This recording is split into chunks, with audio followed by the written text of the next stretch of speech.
The world is on the edge of something this weekend. You can feel it in the headlines, you can feel it in the markets, and if you know how to read silver, you can feel it in this chart right now. Wall Street is staring at $83 silver, and they are terrified to pull the trigger short. Friday, March 13th, New York time. Comment your date below so I can see where you're watching from. If you value this work, subscribe and comment George Williams. It really helps.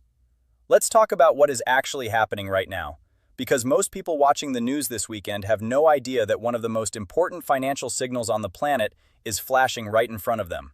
Silver. Not crypto, not tech stocks, silver. And the story behind today's price is so much bigger than a single number on a screen. Right now, silver is trading at approximately $83 to $85 per ounce. On the surface, that sounds like a bad day. It's down roughly 2.92% in today's session. But here's what the headline doesn't tell you.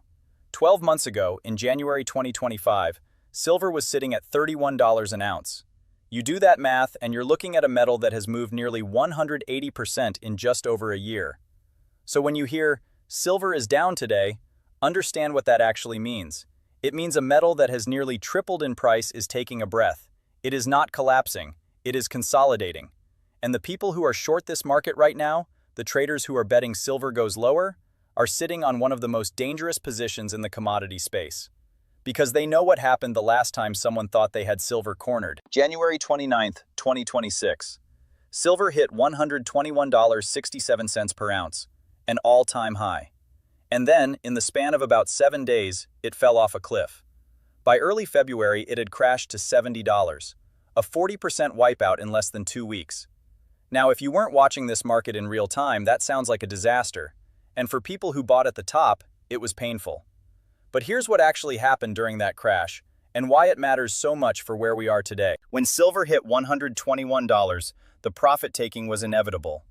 People who had ridden the move from $31 to $121, some of them had 4 times their money on the table. They sold. And when the big players sell, it triggers margin calls on leveraged long positions. Traders who borrowed money to buy silver suddenly had to sell to cover their losses, which pushed the price lower, which triggered more margin calls, which pushed it lower again. That is a classic cascading liquidation. It is brutal, it is fast, and it looks like a total collapse when you're in the middle of it. But here is the critical detail. The short sellers who helped drive that move down, they covered their positions quickly. They took their profits. And now, with silver sitting at $83, a full $13 below where it was just 3 days ago when it touched 88, those same short sellers are being asked to come back to the table and press the bet again. And they are hesitating. Because the floor underneath this market is not made of sentiment. It is made of something much harder to move. Look at this week's price action and tell me this market doesn't have energy. On March 6th, silver opened the week at $80.50. By Monday the 9th, it was at $83.96.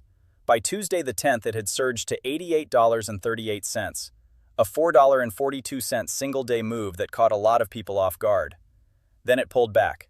$86, $85. Today, $83 to $85. This is not a market trending calmly in one direction. This is a market that is fighting. There are real buyers and real sellers clashing at these levels. And when markets fight like this, the resolution tends to be violent. The question is, which direction the violence comes from? To understand that, you need to understand something about silver that most casual investors get completely wrong. They think silver is just poor man's gold, a monetary metal, a hedge against inflation. That is maybe 40% of the story. The other 60%, and this is not an estimate, this is documented demand data, comes from industry. Solar panels, electric vehicle wiring, 5G infrastructure chips, medical devices, defense electronics. Silver is the most electrically conductive metal on Earth, and the global economy's transition to clean energy and advanced technology is physically consuming silver at a rate that mines cannot keep up with. You cannot print more solar panels. You cannot manufacture a 5G network without silver. And you certainly cannot negotiate that demand away with a Federal Reserve interest rate decision. This is exactly why Wall Street shorts are nervous. When you short a stock, you are betting that a company's fundamentals deteriorate or its valuation corrects. When you short silver at $83, you are betting against solar energy demand, against EV adoption, against 5G rollout, and against every geopolitical shock that sends investors running toward hard assets. That is a very crowded trade to be on the wrong side of. And speaking of geopolitical shocks, let's talk about this weekend. The WW3 conversation is no longer fringe. You have Middle East escalation that has not resolved. You have Iran-related risk that has not been priced out of the market. You have NATO pressure points that are generating the kind of headlines that used to only show up in history books. Now look, this channel does not traffic in fear. We traffic in data. But the data tells us something very specific. When geopolitical tension spikes, silver does not just move like gold moves. Silver moves faster and harder.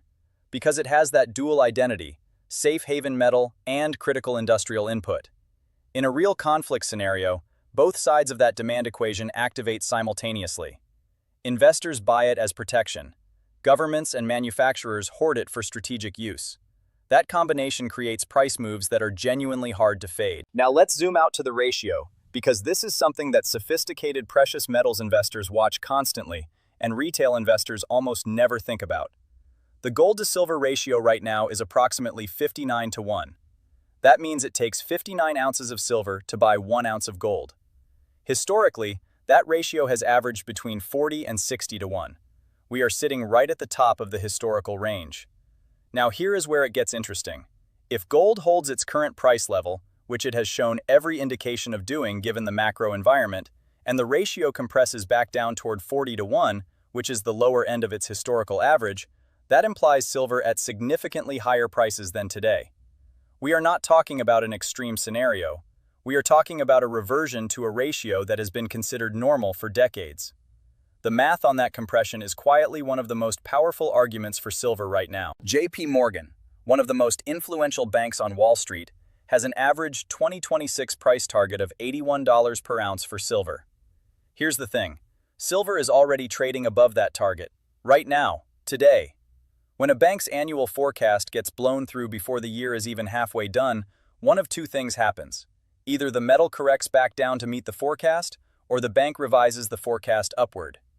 JP Morgan's own head of precious and base metals research has acknowledged that industrial demand and tariff policy are wildcard variables that could force exactly that kind of upward revision. And when JP Morgan revises a commodity target higher, that is not a minor footnote. That is institutional money beginning to reposition. Speaking of tariffs, this is the sleeper variable that almost nobody outside of commodity trading circles is discussing. There is active speculation around Section 232 tariff action on precious metals. If the US government moves in that direction, what happens is this. Physical silver liquidity outside of the United States tightens dramatically, almost overnight. Overseas silver that would normally flow freely into global markets suddenly faces trade barriers. Supply contracts. Prices reprice. Not gradually, but violently. Short sellers with positions in the COMEX futures market know this. They have read the same reports. They know that one policy announcement over a weekend could gap the market $10 or $15 higher before they can react. That risk alone is enough to keep serious money from pressing the short side too hard right here. Add to that the Federal Reserve picture. Markets are currently pricing in approximately 60 basis points of rate cuts from the Fed before the end of 2026. That is not one cut. That is 2 to 3 cuts depending on size. Every time the Fed cuts rates, the dollar weakens. Every time the dollar weakens, commodities priced in dollars, including silver, get a mechanical lift. The traders who are short silver right now are not just fighting industrial demand, geopolitical tension, and a historically favorable gold ratio. They are fighting the Fed's own forward guidance. That is a lot of weight to carry on a short position. So let's talk about what the analysts are actually saying for the rest of 2026. The range is wide, and you should hold all of these numbers loosely, but the spread itself tells you something. On the bearish side, the support floor is projected around $78.20. That is roughly 6 to 7% below where we are trading today. On the base case, analysts cluster around $90 as a reasonable year-end target. The bullish camp has targets at $95.50, and one algorithm-based model, CoinCodex, has a year-end projection as high as $234. Now, $234 silver requires a set of conditions that are not currently in place. But the fact that a credible model even generates that number tells you something about the upside scenario in an environment where the macro stars align. In the very near term, That same COMEX model is actually mildly bearish. It sees a minus 0.65% move over the next 7 days, landing around $84.30 by March 18th. And honestly, that is the most interesting data point of all. Because a small pullback from here, a flush down toward $82 or $80, would not break the bullish structure. It would shake out the weak hands. It would give the shorts a brief moment of confidence right before the rug gets pulled. It is the kind of move that resets positioning before the next leg higher. Or, it is the beginning of a deeper consolidation towards $78 support. That is the tension you are sitting inside of right now. Here is what you need to watch in the days and weeks ahead. Scenario 1. Geopolitical escalation over the weekend. Any meaningful development in the Middle East, any movement on the Iran nuclear situation, any NATO flashpoint. Silver gaps higher Monday morning, and the shorts are in immediate pain. Scenario 2. A Federal Reserve signal that rate cuts are coming sooner or in larger increments than expected. That weakens the dollar fast, and silver catches a bid that could push it back toward $88 and beyond within days. Scenario 3. A technical breakdown below $78.20. If silver closes 2 consecutive days below that level with volume, the short sellers will have their moment. That is the line in the sand. Above it, the bull case is intact. Below it, you are looking at a deeper reset. You have just been handed the same briefing that traders at $100 million desks are running through right now. The world is tense, silver is coiled, and Wall Street, for all its sophistication, does not want to be short this metal going into a weekend where anything can happen. Watch the levels, watch the news flow, and remember, the last time people thought silver was finished, it was at $31. Now, it is at $83. The trend does not lie.